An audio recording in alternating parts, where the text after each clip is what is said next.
Eh bien, bonjour à toutes et à tous, et je suis très heureux de vous retrouver si nombreux et si nombreuses sur ce deuxième webinaire donc, du mois de juin, qui est consacré aujourd'hui à la signature électronique. Alors, la signature électronique, beaucoup d'entre vous savent ce que c'est, puisqu'on l'utilise beaucoup avec nos assureurs, avec nos mutuelles, pour signer nos contrats. Avec la banque aussi, pour signer des contrats de prêt, pour éviter de se déplacer. Voilà. Mais aujourd'hui, post-pandémie et pendant la pandémie d'ailleurs, c'est une technologie qui s'est développée de plus en plus et qui se développe, et c'est pour ça qu'on traite le sujet aujourd'hui, parce qu'en fait, elle s'immisce en fait dans les entreprises et les coûts de fait baissent puisqu'on la retrouve de plus en plus et on commence à avoir une technologie super fiable, vraiment très simple à mettre en place avec des coûts tout à fait honorables. Voilà. L'intérêt aujourd'hui de vous proposer ça, parce que pour ceux qui n'auraient pas suivi le webinaire d'il y a une dizaine de jours, que vous pouvez retrouver d'ailleurs en replay sur notre chaîne YouTube, nous avons abordé avec notre partenaire OpenBee l'aspect dématérialisation en fait, des flux de gestion et des flux RH sur la digitalisation aussi des documents. Qui dit digitalisation dit en général workflow, c'est-à-dire on pousse des documents avec des niveaux de validation. Et en fin de validation, ben, y a quelqu'un qui signe toujours, voilà, suivant sa fiche de poste. Donc aujourd'hui, on arrive à dématérialiser jusqu'à la signature électronique. Signature électronique, ça veut dire qu'il y a du légal derrière, ça veut dire qu'il y a l'eurodatage, ça veut dire qu'il y a de l'archivage à valeur probante. Voilà, tout ça, ça va vous être présenté lors du webinaire que nous allons découvrir dans quelques instants. Donc, pour ceux qui ne me connaissent pas encore, je suis Jean-Christophe Delaunay, je suis le directeur commercial du pôle informatique du groupe Pierre de Rénal. Voilà. Donc aujourd'hui, sur ce webinaire, nous sommes accompagnés par notre partenaire OpenBee, voilà, partenaire de longue date avec qui donc, nous avons implémenté des dizaines et des dizaines de sites interfacés avec donc, nos solutions de comptabilité, de gestion et de paye. Voilà. Donc, je vous laisse sans plus attendre dans les mains de nos partenaires OpenBee et nous nous retrouvons juste après ce webinaire qui devrait durer à peu près 35 minutes. Merci et à tout à l'heure.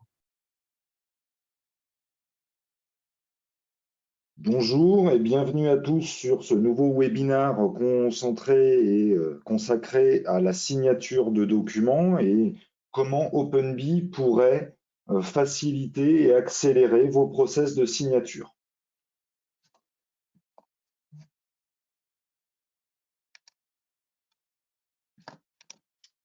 Pour rappel, pour ceux qui nous connaissent peut-être pas encore, OpenBee, tout simplement, nous sommes un éditeur de logiciels français, franco-français même, hein, basé à Annecy, entre lac et montagne, spécialisé depuis maintenant plus de 15 ans dans la gestion documentaire et de contenu.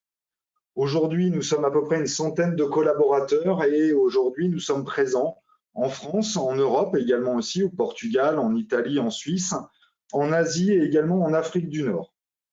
Aujourd'hui, OpenBee est notre solution de gestion de contenu documentaire est utilisée par plus de 250 000 utilisateurs. Et aujourd'hui, une de nos grandes forces, c'est qu'on investit encore 13% de notre chiffre d'affaires dans de la recherche et développement, donc dans du R&D, afin de toujours correspondre aux attentes des entreprises et aux besoins des entreprises. Le principe de nos solutions, il est simple, il est basé sur 6 piliers. C'est tout simplement d'avoir cette plateforme collaborative de gestion documentaire ou de l'information, mais surtout le plus important, ça va être de centraliser l'information, de la conserver en toute sécurité et bien sûr de pouvoir fluidifier la collaboration au sein de votre équipe et bien sûr de faciliter la validation de documents ou de processus. Si on revient un petit peu sur la signature électronique, alors en quelques chiffres, déjà ce qu'il faut savoir, c'est qu'en 2014, il est rentré un règlement européen qu'on appelle le règlement EDAS et qui va décrire toute la réglementation pour définir une signature électronique conforme et recevable devant la loi. À ce jour, 2 Français sur 3, alors c'est une étude, quasiment plus de 60% donc, de la population, a déjà utilisé ou serait prêt à utiliser la signature électronique. On l'a tous déjà fait aujourd'hui, peut-être avec votre banque, avec votre assureur, où on vous envoie aujourd'hui des documents en signature électronique. Et pour 65% des entreprises aujourd'hui, eh ben, cette signature électronique de documents va permettre déjà un gain de temps et une facilité dans toutes les transactions du quotidien. Alors aujourd'hui, c'est vrai que cette signature électronique alors on l'a tous connu par ces malheureux événements ces derniers mois, mais ça a été une nouvelle habitude de travail où chacun se retrouvait à distance et devait continuer son activité et faire valider des documents. Donc aujourd'hui, on est de plus en plus vous êtes de plus en plus à nous solliciter pour cette nouvelle habitude qui va permettre d'accélérer tous vos processus. Alors on parle souvent des processus de vente, mais ça peut être aussi des processus RH ou autres, pour pouvoir faciliter la contractualisation de documents.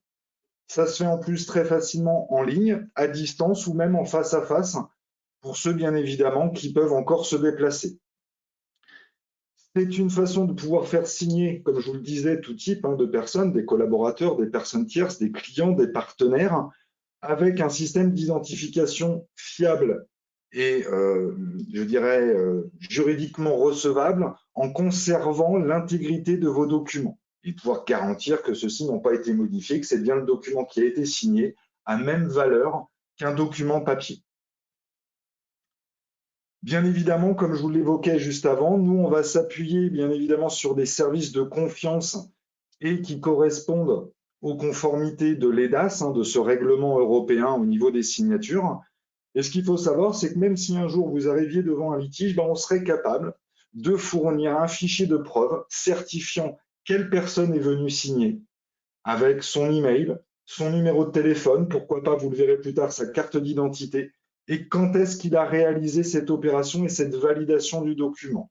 Donc on sera vraiment dans un document recevable devant toute juridiction.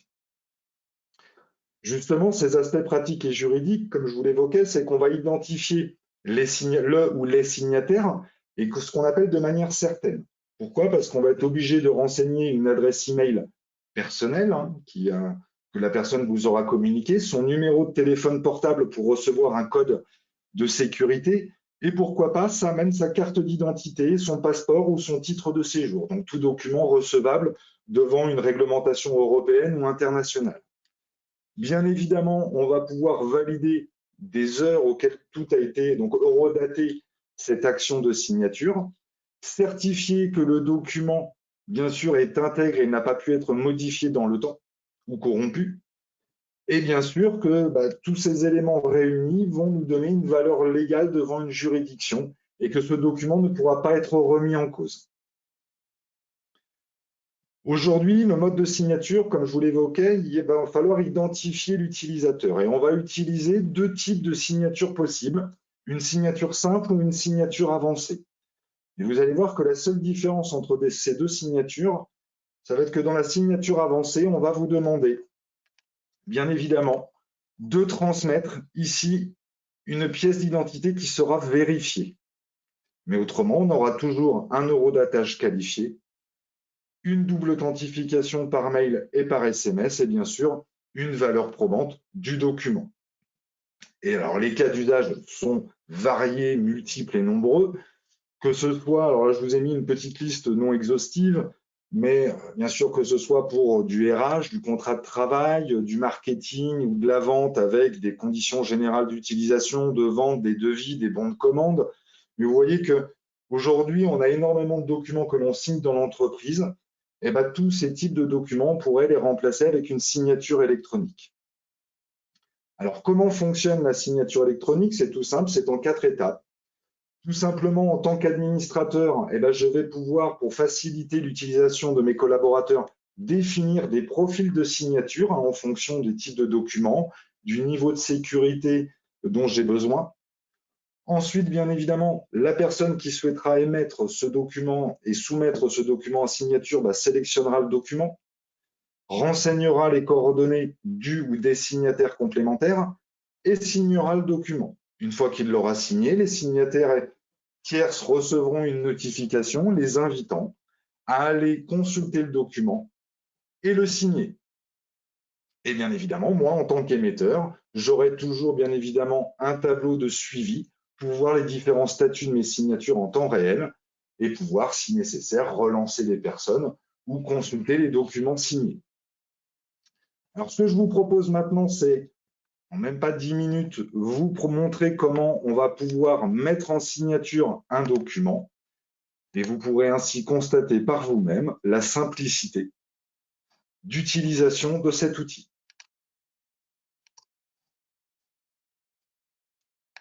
Alors, je vais vous montrer le fonctionnement.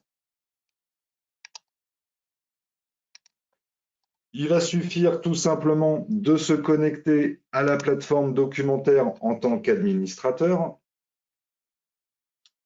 À partir de là, comme je vous l'évoquais, allez choisir un document dans ma base documentaire. Donc là, je vais accéder à ma base de documents. Je vais prendre par exemple un bon de commande client que je dois faire signer. Donc je suis le commercial. Donc je vais aller chercher dans mon espace commercial et dans mes dossiers clients un bon de commande. Voilà, par exemple pour Grenat, je vais sélectionner le bon de commande. Je vais bien sûr pouvoir ouvrir mon document, le prévisualiser. Ici, je vais prendre ce bon de commande. Et bien évidemment, comme vous le voyez sur la droite, j'ai un bouton qui s'appelle Action sur le document. Donc, il me suffira juste de cliquer sur ce bouton et de sélectionner Signer à la volée.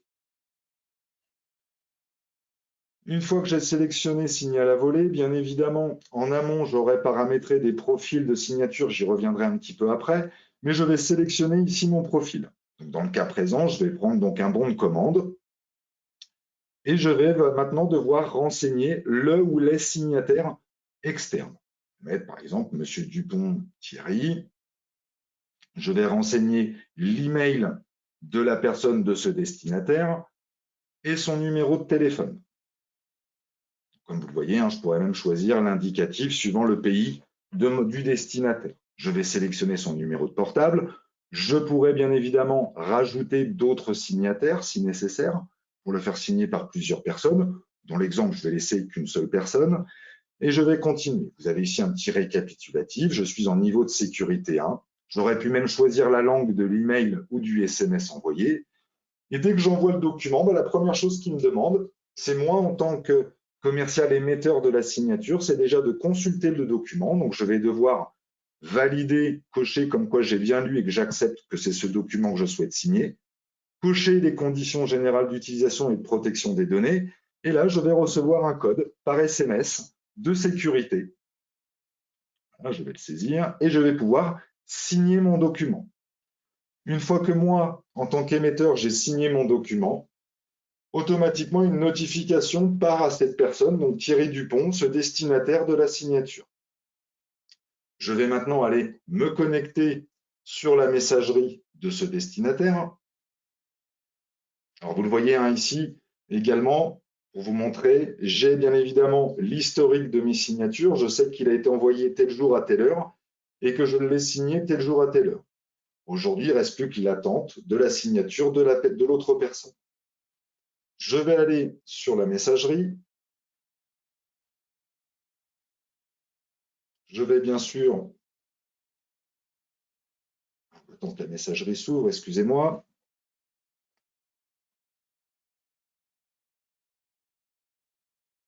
Je vais donc consulter mon message qui m'invite à aller signer des documents. Je vais donc avoir ce message contenant un lien, bien sûr personnalisable avec le logo de votre entreprise, pour aller consulter le document. Donc là, une page web s'ouvre, m'indiquant que voici le document que vous avez à signer. Je vais valider, dans le même cas que précédemment, que je l'ai bien lu et que je l'accepte, valider les conditions générales d'utilisation et renseigner le code de sécurité que j'ai reçu par SMS.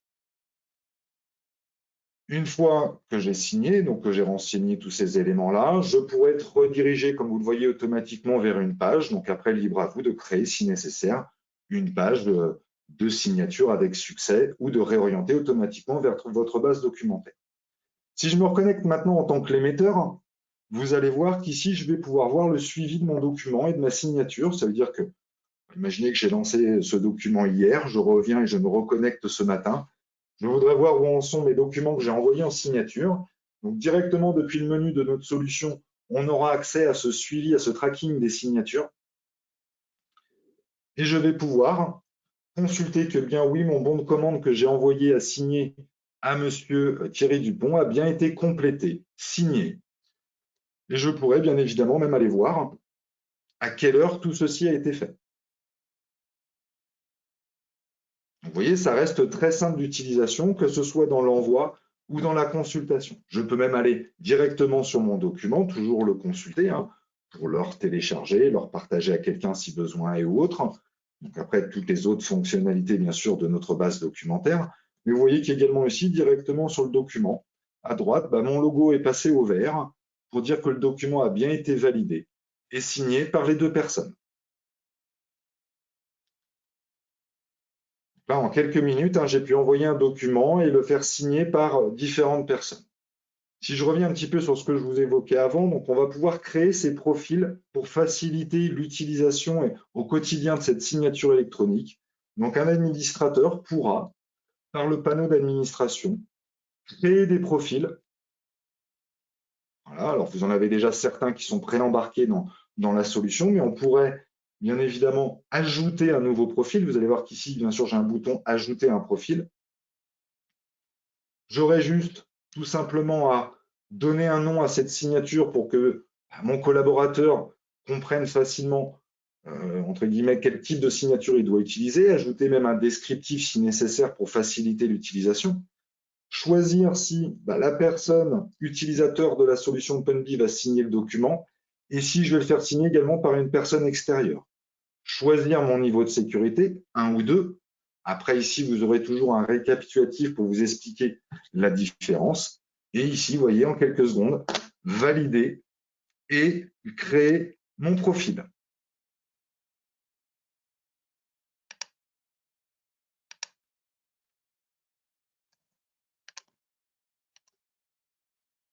Donc, vous voyez, ça reste très simple aujourd'hui de créer un profil de signature en tant qu'administrateur et envoyer mes documents en signature à des personnes, soit des collaborateurs ou des personnes extérieures.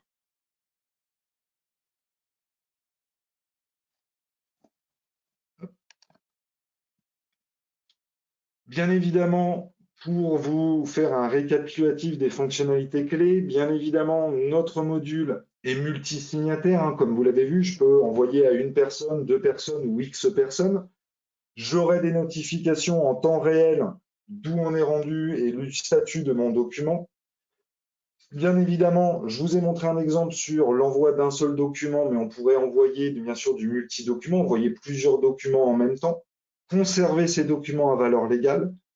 Dans ce suivi et ces notifications en temps réel, pourquoi pas relancer le signataire s'il n'a toujours pas réalisé son opération, choisir bien sûr le niveau de sécurité, l'utiliser depuis n'importe quel device, ordinateur, tablette, smartphone, donc bien sûr Android ou iOS, avoir cet horodatage qualifié et bien sûr cette production de fichiers de preuve, bien sûr en cas de litige, et bien évidemment aller même un petit peu plus loin avec toutes les fonctionnalités présentes dans OpenBee, mais pourquoi pas aussi intégrer cette signature dans une tâche d'un circuit de validation, d'un workflow. Bien sûr, OpenBee, je vous ai montré la signature, mais c'est aussi pouvoir bénéficier d'une plateforme de dématérialisation complète.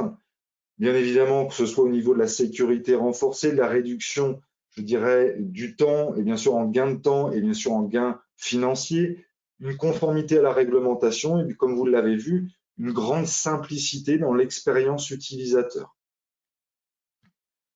Cette signature, bien évidemment, vous pourrez l'associer à notre autre fonctionnalité de coffre-fort numérique.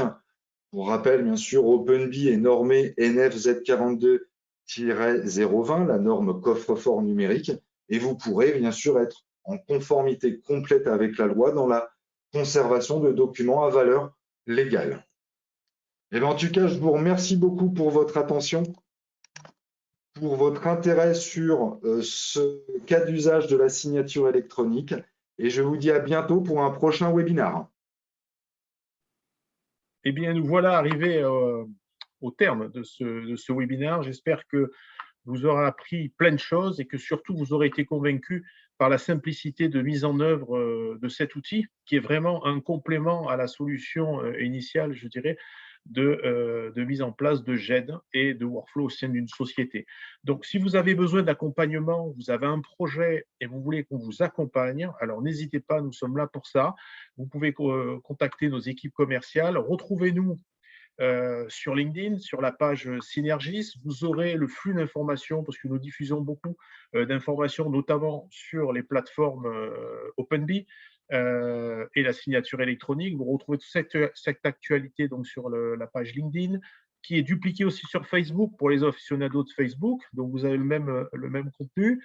Et si vous voulez revoir, effectivement, pour en savoir plus, des choses que vous auriez manquées, ce webinaire sera très prochainement en replay sur la chaîne YouTube de Synergis. Vous pourrez aussi consulter d'autres webinaires sur d'autres sujets sur cette chaîne-là. En tout cas, je voulais vous remercier encore une fois d'avoir suivi si nombreux ce webinaire et je vous donne rendez-vous au mois de juillet, puisqu'au mois de juillet, on ne s'arrête pas. Pour ceux qui seront encore là, on aura une nouvelle thématique mensuelle que je vous dévoilerai qu'au niveau du premier webinaire du mois de juillet. Voilà, donc je vous souhaite à très vite et passez une bonne soirée. Merci encore.